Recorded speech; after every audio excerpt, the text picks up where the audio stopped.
좋은 아침입니다. 자, 우리 앞뒤 좌우 돌아보시면서 한번 인사합니다. 사랑합니다. 축복합니다. 한번 인사합니다. 예수님의 이름으로 여러분을 사랑하고 축복합니다. 오늘 우리가 읽은 본문은 복음의 핵심이 들어있습니다. 여러분, 복음의 핵심이 뭐죠? 올해 우리 교회에 주신 말씀이 다시 복음 앞에 있는데 말이지. 복음의 핵심은 바로 십자가에 달린 예수 그리스도입니다. 하나님의 지혜의 결정체 말이지. 고린도전서 1장 22절에서 24절입니다. 유대인은 표적을 구하고 헬라인은 지혜를 찾으나 우리는 십자가에 못 박힌 그리스도를 전하니 유대인에게는 거리끼는 것이요 헬라인에게는 미련한 것이로되 오직 부르심을 받은 자들에게는 유대인이나 헬라인이나 그리스도는 하나님의 능력이요 하나님의 지혜니라. 여러분, 유대인이 구한 표적 한마디로 하면 뭐겠습니까? 대단한 것, 쇼킹한 것, 사람들의 이목을 집중시키는 그런 것 아니겠어요? 헬라인이 구한 지혜는요, 이 또한 마찬가지인 겁니다. 바로 탁월함을 말하는 것이니까요. 유대인이나 헬라인, 즉 세상 사람들이 구하고 찾는 게 바로 이것이라는 겁니다. 크고 높고 많고 강하고 탁월한 것 말이지. 동양에서는 이것을 한 글자로 무엇이라고 하는 줄 압니까? 다 통틀어서 딱 한 글자 따라합니다. 복. 복이면 다 그냥 다 들어가요. 혹시 여기에 계신 분들 가운데 이것을 얻기 위해 앉아 계신 분은 없습니까? 성경에서 말하는 복이 아닌 세상에서 말하는 복 말이지. 표적과 지혜, 그리고 소위 세상이 말하는 복, 바로 세상이 추구하는 가치 말입니다. 물론 여기서 말하는 지혜는 하나님의 지혜가 아닌 세상의 지혜, 곧 자기를 위한 처세술을 말하는 것이고요. 이런 것 얻기를 바란다면 분명 여러분은 교회에 올 때마다 낙심하고 돌아갈 게 틀림없습니다. 왜냐하면 주소를 잘못 찾았기 때문에 말이지. 매 교회 와서 실망만 하시는 분이 있다면 여러분, 여기 있는 목사나 교회 탓하지 마시고 여러분이 찾고자 하는 주소를 다시 한번 확인해 보시기 바랍니다. 엉뚱한 주소 입력해 놓고 내비게이션 탓하지 말고 말이지. 그렇다면 부르심을 받은 성도가 추구하는 게 뭐겠습니까? 하나님의 지혜인 그리스도, 더 구체적으로 말하면 십자가에 달린 그리스도인 것입니다. 왜 하나님의 아들이 십자가에 달렸습니까? 바로 저와 여러분의 죄값을 지불하기 위해서인 겁니다. 죄값이 지불될 때 어떤 일이 일어나죠? 복음의 핵심 두 번째, 바로 하나님의 능력으로 그리스도와 함께 다시 사는 겁니다. born again, 바로 부활하는 것이지. 죄 없는 하나님의 아들로 다시 태어나는 것 말입니다. 우리는 지난 시간에 옥합을 깨뜨려 값비싼 향유를 예수님 발에 부음으로 복음에 참여한 한 여인의 이야기를 살펴보았습니다. 누구죠? 마리아입니다. 마리아의 신앙, 그녀의 결단이 부럽습니까? 여러분, 부러워하지 말아요. 왜냐하면 마리아의 스토리는 우리 보고 부러워하라고 주신 이야기가 아닌 저와 여러분이 가야 할 길을 인도하는 가이드로 주신 것이니까요. 옥합을 깨뜨려 향유를 예수님의 발에 부었다는 말은 영적으로 보면 그리스도와 함께 십자가에 못 박혔다는 그런 의미인 것이지. 그러자 그녀가 행한 그 일이 복음이 전해지는 곳마다 향기가 되어 세세토록 하나님께 올라가는 것이지. 저는 여기에 있는 모든 식구들이 다시 복음 앞에 서심으로 복음에 참여할 수 있기를 축복합니다. 본문 12절입니다. 그 이튿날에는 명절에 온 큰 무리가 예수께서 예루살렘으로 오신다는 것을 듣고, 이전 설교에서 살펴보았듯이 유대인들, 그들 사람들의 생각은 어땠습니까? 예수님의 공생의 마지막 유월절인 이번 명절에 예수님이 예루살렘으로 올 것으로 예상했습니까? 아니면 오지 않을 것으로 생각했습니까? 절대로 오지 않을 것으로 예상을 했어요. 왜죠? 사내들인 공회에 의해 공식 체포령이 내려졌기 때문이지. 그것도 그냥 체포령이 아닌 이미 사형 선고를 내린 체포령이 있으니까요. 여러분, 세상에 이런 법이 어디 있습니까? 죄인을 잡기도 전에, 잡아서 신문을 해보기도 전에 선고부터 내린 재판정 말이지요. 그것도 사형 선고를. 이런 것을 속된 표현으로 뭐라고 하죠? 시작도 하기 전에 벌써 다 결정이 나 있는 것. 짜고 치는 고스톱. 안 쳐봐서 알 수가 있나? 그런데 예수님은 어떻습니까? 사람들의 생각과는 정반대로 행동을 합니다. 큰 무리가 예수께서 예루살렘에 오신다는 것을 듣고, 무슨 말이죠? 예수님이 비밀리에 올라온 것이 아니라 동네방네 소문을 내고 올라오신다는 말입니다. 한마디로 하면 사내들인 공회에 정면으로 도전장을 던졌다고는 할까요? 얼마나 멋집니까? 그러니 사람들이 막 열광을 했던 것이지. 13절입니다. 종려나무 가지를 가지고 맞으러 나가 외치되 호산나 찬송하리로다 주의 이름으로 오시느니 곧 이스라엘의 왕이시여 하더라. 여러분, 이 많은 무리들의 이 행동은 주로 전쟁에서 승리하고 돌아오는 개선 장군이나 왕을 맞이할 때 하는 모습입니다. 무슨 말입니까? 싸우기도 전에 승리를 자축하고 있다는 말입니다. 여러분, 재밌지 않아요? 사내들인 공회원은 죄인을 잡기도 전에 사형 선고를 내려버리고, 무리들은 싸우기도 전에 샴페인을 터뜨렸더니 말이지. 이럴 때 쓰는 우리 속담이 뭐죠? 김칫국부터 마신다라고 합니다. 떡을 먼저 먹고 김칫국을 마셔야 떡이 목에 걸리지 않고 잘 내려가 소화도 잘 될 텐데, 떡도 먹기 전에 김칫국부터 마시면 어떻게 되겠어요? 따로 끼리 따로 국밥이 되고 마는 것이지. 14절입니다.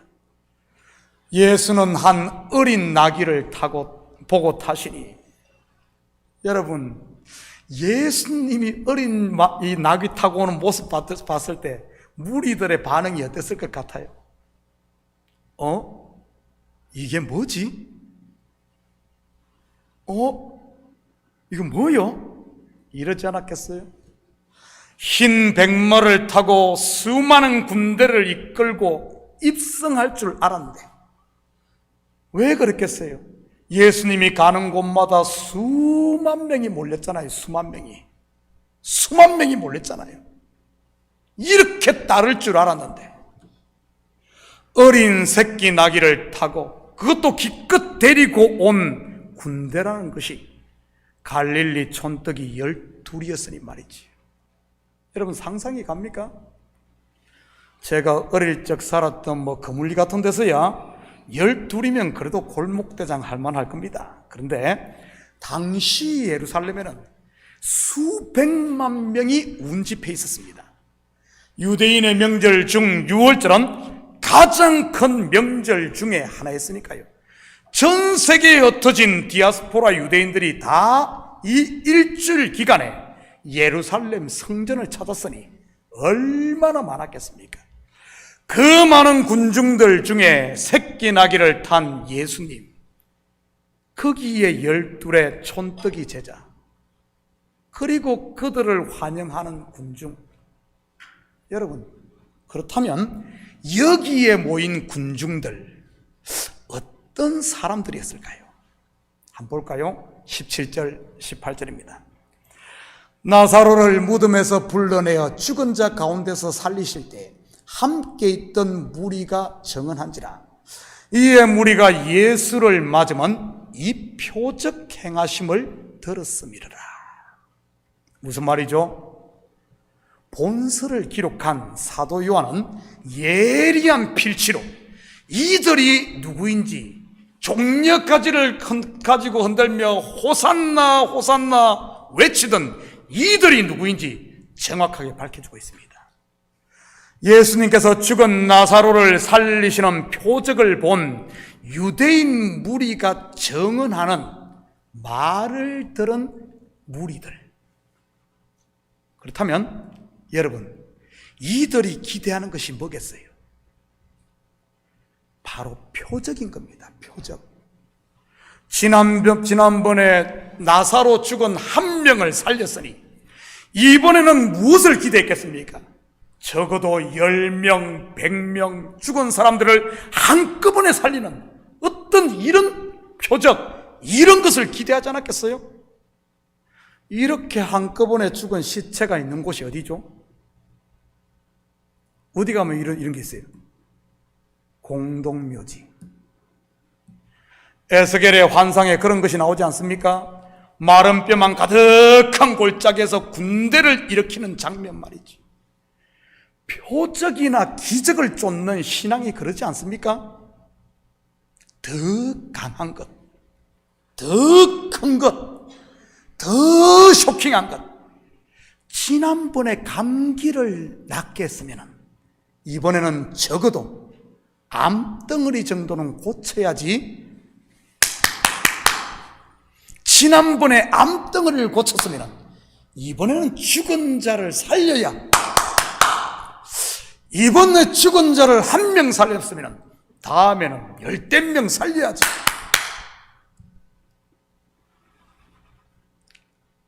그렇지 않으면 이들은 한 방에 로마 군대를 싹 쓸어버리는 이런 것을 기대했을 수도 있습니다. 그 옛날 다윗이 골리앗을 물맷돌 하나로 KO시켰듯이, 모세가 지팡이를 내밀어 애굽의 정예병 그 군대를 홍해에 수장시켰듯이, 아니면 엘리야가 갈멜산 꼭대기에서 불을 내려 바알과 아세라 선지자 850명을 썰어버렸듯이 말이지. 이 군중들의 가슴에는 그런 기대로, 지금 기대로 불타고 있어. 그런데 지금 예수님의 모습은 어떻습니까? 새끼 나귀를 타고 오십니다. 12명 데리고. 속으로 얼마나 맥이 빠졌었겠어요. 그렇다고 이왕 시작한 건 멈출 수도 없고 말이지요. 종려나무 가지를 흔들며 겉옷을 펴며 호산나 호산나 목 터지게 외쳤던 겁니다. 아마 이 사람들 집에 돌아가서는 다 알아 누웠을 거예요. 왜 그렇죠? 기대가 크면 실망도 크니까요. 여러분, 나중에 예수님을 십자가에 못 박으라고 빌라도 앞에서 외친 무리들, 크루시파이, 크루시파이, 십자가에 못 박아서서 외친 무리들, 누구 것 같아요? 바로 이들 아니겠어요? 큰 기대를 가졌다가 완전히 실망해버린 무리들 말이죠. 종려가지를 흔들며 호산나를 외쳤던 무리 다르고, 십자가에 못 박아서서 외친 무리가 다른 부류의 사람들일까요? 요즘 마치 한국 정치판에서 말이지, 정치판에서 한쪽은 태극기를 들고 탄핵 반대하는 군중 다르고, 또 한쪽에서는 촛불 들고 탄핵 찬성하는 사람들 다르듯이 말이지. 이럴 것 같아요? 물론 다를 수도 있습니다. 그런데 저는 그렇게 보지 않아요. 만약 그렇다면 십자가에 못 박으라고 군중들이 외칠 때 또 다른 곳에서는 무죄 석방을 외쳤어야 할 겁니다. 무죄 석방을. 그런데 성경을 눈 씻고 봐도 무죄 석방을 외친 무리들은 단 한 명도 기록되어 있지 않습니다. 무슨 말입니까? 결국 호산나를 외쳤던, 표적을 기대했던 이 무리들이 결국에는 낙심해서 십자가에 못 박으라고 외쳤다는 말입니다. 이것은 지금 우리도 마찬가지예요. 말씀 위에 바로 서지 못하면 오늘은 천사짓을 하고 내일은 마귀짓을 할 수 있다는 겁니다. 우리가 신앙생활 하는데 말씀으로 바로 서지 못하고 내 착각에 빠져 내 욕망으로 신앙생활을 하면 그 기대에 미치지 않을 때 결국에는 돌을 들게 된다는 사실입니다. 신앙은 기초가 중요해요. 기초가 말씀 위에 바로 서야 됩니다. 말씀 위에. 계속해서 15절입니다. 이는 기록된 바 시온 따라 두려워하지 말라. 보라, 너희의 왕이 나귀 새끼를 타고 오신다과 같더라. 그런데 놀랍지 않아요? 성경은 이런 일이 있을 줄 알고 미리 선지자를 통해 예언을 해놓았습니다. 두려워하지 말라, 다르게 말하면 낙심하지 말라는 말 아니겠어요? 왜냐하면 메시아 예수 그리스도는 너희들이 생각하는 그런 전쟁 영웅의 모습이 아닌 나귀 새끼를 탄 겸손의 왕, 평화의 왕으로 오신다는 말이지. 그런데 예수님의 제자들 또한 처음에는 이들 군중들과 같았습니다. 자기가 만든, 자기 욕망이 만든 금송아지 메시아를 기대하고 따랐던 것 말이지. 왜냐하면 그들 또한 예수님의 말씀을 제대로 깨닫지 못하고 있었으니까요. 그러니 제자들 또한 예수님께서 예루살렘으로 올라가신다고 하자 서로 한자리 하겠다고 뒤에서는 암투를 벌였던 것입니다. 요한과 야고보는 어땠습니까?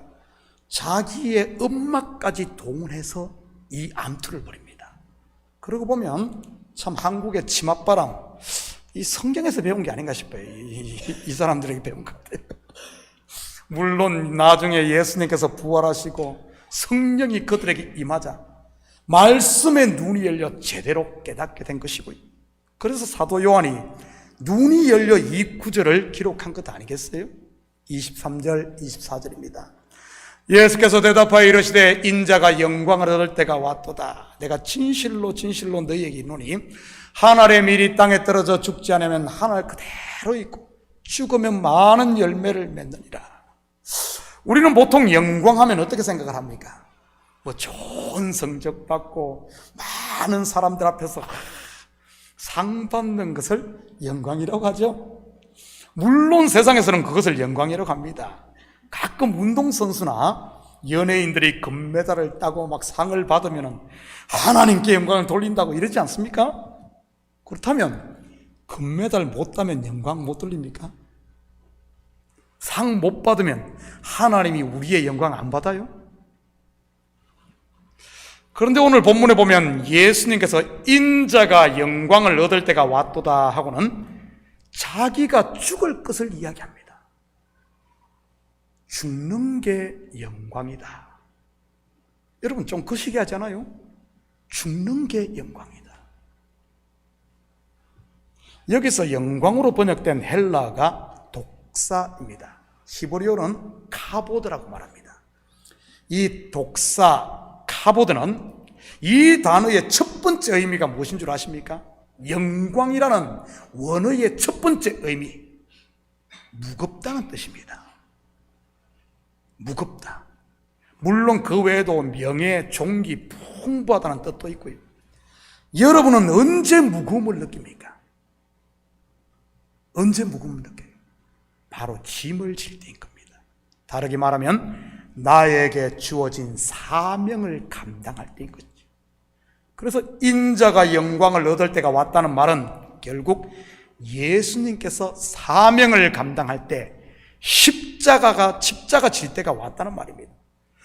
그리고 예수님의 십자가는 그냥 죽는 그런 십자가가 아닌 많은 열매를 위한 한 알의 밀알과 같은 죽음인 것이고요. 바로 저와 여러분을 살리기 위한 씨앗으로서의 죽음 말이지요. 이것을 성경은 대속적 죽음, 영어로는 death of redemption이라고 하는 것이고요. 26절입니다. 사람이 나를 섬기려면 나를 따르라. 나 있는 곳에 나를 섬기는 자도 거기 있으리니 사람이 나를 섬기면 내 아버지께서 그를 귀히 여기시리라. 나를 섬기려면 나를 따르라. 무슨 말이죠? 우리는 일반적으로 섬김하면 열심히 이것저것 하는 것을 생각을 합니다. 마치 마르다처럼 말이지. 물론 그것도 귀한 섬김 맞습니다. 그런데 본문은 나를 섬기려면 나를 따르라고 하네요. 여러분, 과연 예수님을 따르는 것, 무엇을 말하는 것이겠습니까? 예수님을 따라가면 그 길의 끝이 어디죠? 어디예요? 십자가입니다. 십자가. 결국 예수님을 섬기는 것이 무엇이라는 말입니까? 누구든지 나를 따라오려거든 자기를 부인하고 자기 십자가를 지는 것이라는 말입니다. 다르게 말하면 자기 부인이 없는, 내려놓음이 없는 섬김은 꽝이라는 말이지. 자기 부인이 없이 열심의 특심을 다해 성도들을 섬기고 교회를 섬기는 분들, 자기 부인이 없이 내려놓음이 없이 열심만 내다보면 결국은 어떻게 되는 줄 압니까? 내가 세운 교회, 내가 다 헐어버립니다. 왜 그러죠? 내가 이만큼 했는데 알아주지 않으니 말이지. 자기 부인이 없으면 결국 자기가 왕이 되어 십자가의 원수가 된다는 말입니다. 여러분, 그리스도가 머리인 하나님의 교회에서 사람을 높이는 것 봤습니까? 참 교회라면, 진정한 그리스도의 교회라면, 하나님의 교회라면 절대 있을 수 없는 겁니다. 절대 있을 수 없어요. 그런데 하늘의 미랄이 되어 썩어진 예수님처럼 말없이 자기를 부인하고 예수님 걸어가신 그 길을 따르면 내 아버지께서 그를 귀히 여기시리라. 바로 하나님이 높여주는 겁니다. 하나님이. 마치 십자가에 달려 무덤에 장사되신 예수님을 하나님께서 능력으로 일으켜 하나님 우편에 앉게 하셨듯이 말이지. 저는 우리 식구들이 내 스스로 어떻게든 높아지겠다고 발버둥 치다가 음부에 떨어지는 불쌍한 인생이 아닌, 나를 부인하고 나를 내려놓고 주님만을 묵묵히 따라감으로 인해 하나님이 높여주는, 하나님 앞에 존귀함 받는 이런 참 성도 되기를 축복합니다. 자기의 십자가를 지고 말없이 예수님을 따르는 거 말이지. 성도들의 가슴을 열고 보면 어떤 줄 압니까? 우리 성도들 어리석은 것 같지만은 그렇지 않아요. 한 분 한 분이 여러분 속에 하나님의 영이 있어서 다 똑똑합니다. 세상적으로 보면은 말 안 하고 가만히 있으니까 좀 이렇게 어리석해 보이죠? 천만에요. 세상이 갖지 못한 지혜들이 여러분 속에 있는 것 아십니까? 다 분별합니다. 성도들의 가슴을 열어보면 누구를 존중하는 줄 알아요? 누구를 존경하는 줄 압니까? 말없이 뚜벅뚜벅 십자가의 길을 따라가는, 말없이 섬기는, 말없이 기도하는 그 사람들이 이 속에 있어요. 성도들 다 알아요. 다 알아. 사람은 여러분 다 합니다. 성도들만큼 똑똑한 사람 없어요. 나는 우리 성도들이 정말 십자가의 길을 묵묵히 따라가는, 그래서 사람에게도 하나님에게도 존경받기를 축복합니다. 27절입니다. 지금 내 마음이 괴로우니 무슨 말을 하리요? 아버지여, 나를 구원하여 이 때를 면하게 하여 주옵소서. 그러나 내가 이를 위하여 이때 왔나이다. 공간복음인 마태, 마가, 누가복음에서는 이 말씀에, 오늘 예수님의 이 말씀의 배경을 상세하게 그려주고 있습니다. 이 고백 어디서 하셨습니까? 지금 내 마음이 괴로우니 무슨 말을 하리요? 아버지여 나를 구원하여 이 때를 면하게 하여 주옵소서. 어디에서 했어요? 바로 겟셋마네 동산입니다. 잡히시기 전날 밤 성만찬을 마치고 기도하기 위해 오르신 동산 말이지요. 그리고 그곳에서 몇 번 기도하십니까? 3번을 기도합니다. 성경의 3번은 우리가 생각하는 1번, 2번, 3번을 말하는 것이 아니라 영어로 말하면 올인. 뭐라고요? 올인. 영어 못하나? 올인을 한국말로 뭐라 그러죠? 큰일 났네. 영어도 못하고 한국말도 못하고. 미국에 살다 보면 그래요. 이거 올인, 온 마음을 다하고 뜻을 다하고 힘을 다하고 정성을 다해 온전히 올인밖에 없네, 단어가. 예, 이 3번 기도했다는 건 올인했다는 거예요. 사도 바울도 고린도서 12장에서 같은 표현을 썼고요. 그에게 있는 육체의 가시를 제거해 달라고 3번 올인해버리죠. 다니엘도 보면 예루살렘을 향한 창문을 열고 하루 3번씩 올인 기도를 합니다. 저는 우리 식구들이 이런 3번 기도를 드릴 수 있기를 축복합니다. 올인 기도. 뭐 아니면 말고, 뭐 주면 주고 아니면 말고 하나님 알아서 하이소. 뭐 주려면 주고 말라면 안 주도 내가 다 냉장고에 먹을 거 깍 있고 뭐 어카운트에 돈 있으니까 주려면 주고 안 주면 아니 뭐 안 주면 그냥 병원 가지, 뭐 안 고치면 병원 가지, 뭐 알아서 하이소. 이런 게 아니라 하나님 아니면 안 됩니다. 하나님밖에 없습니다. 죽이셔도 하나님의 뜻, 살리셔도 하나님의 뜻, 하나님의 뜻이 이루어지기를 원합니다. 여러분, 이런 기도를 해야 돼요.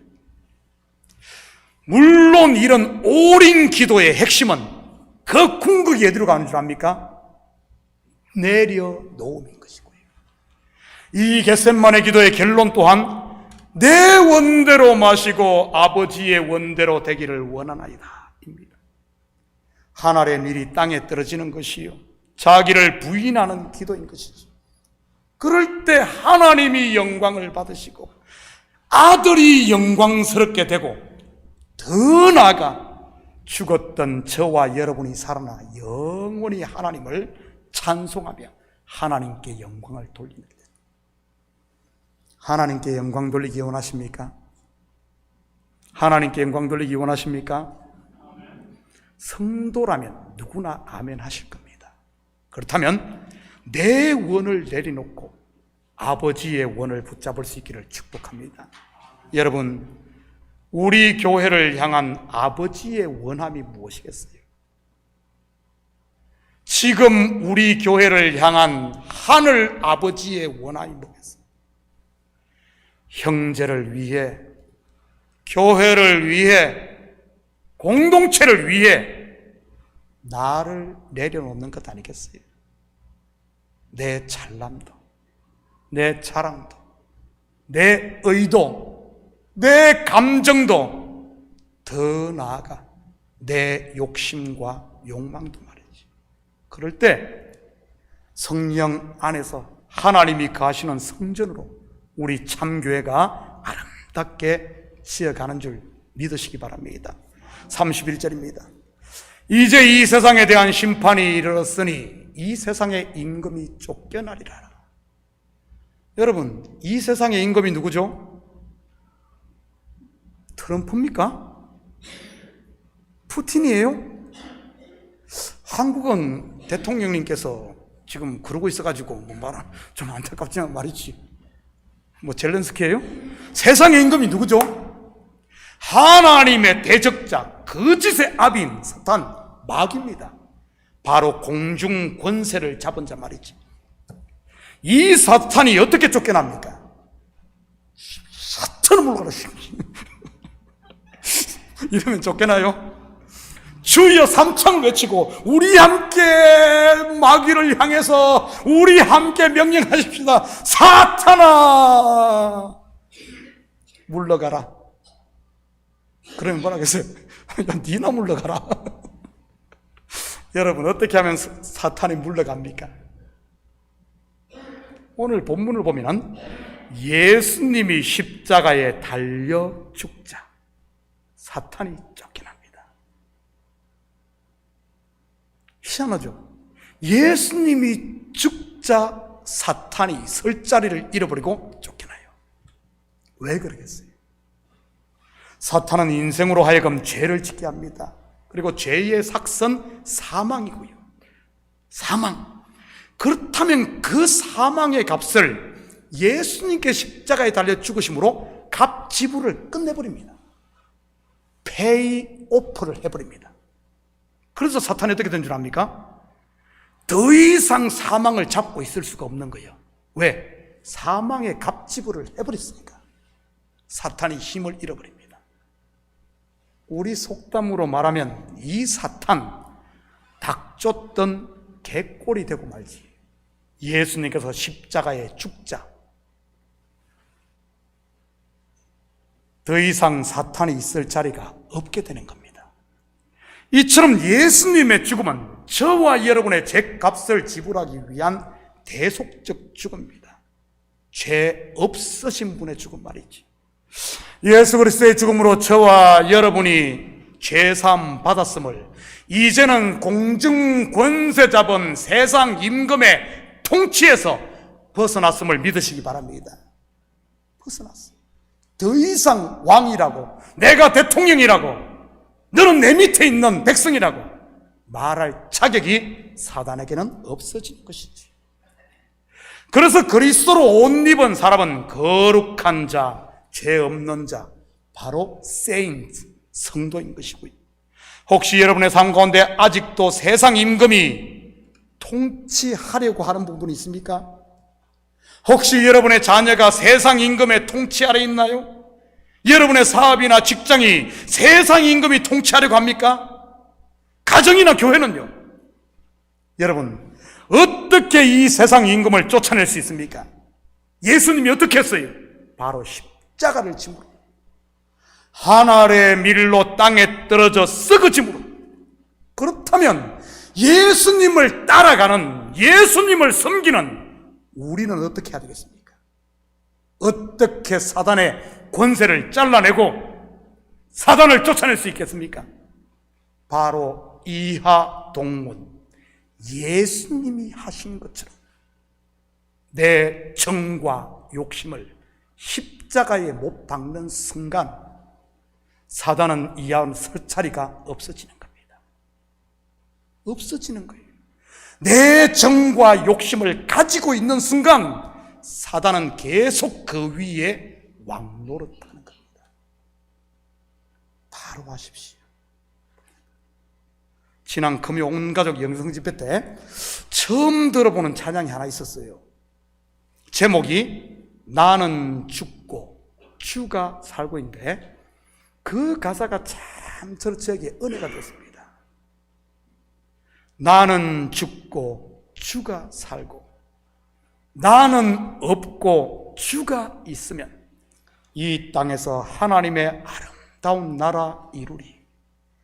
내 안에서 내가 산다면 육체의 열매 맺으며, 내 안에서 주가 산다면 성령의 열매 맺으리. 아주 단순한 가사가 계속 반복되는 찬양입니다. 저는 그 찬양을 부르면서 오늘 설교와 왜 이렇게 딱 맞아떨어질까, 그런 생각을 했어요. 맞습니다. 내 안에 내가 살면 내 안에서 우리 주님이 죽고, 주님께서 내 안에 사시면 나는 죽는 겁니다.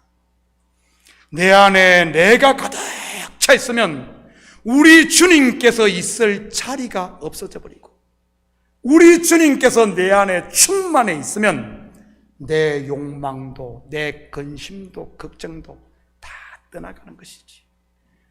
내가 내 안에서 높아져 있으면 우리 주님께서 낮아져 있고 우리 주님께서 내 마음의 왕으로 좌정하시면 나는 당연히 그분의 통치 안에서 평강의 나라를 누리는 겁니다.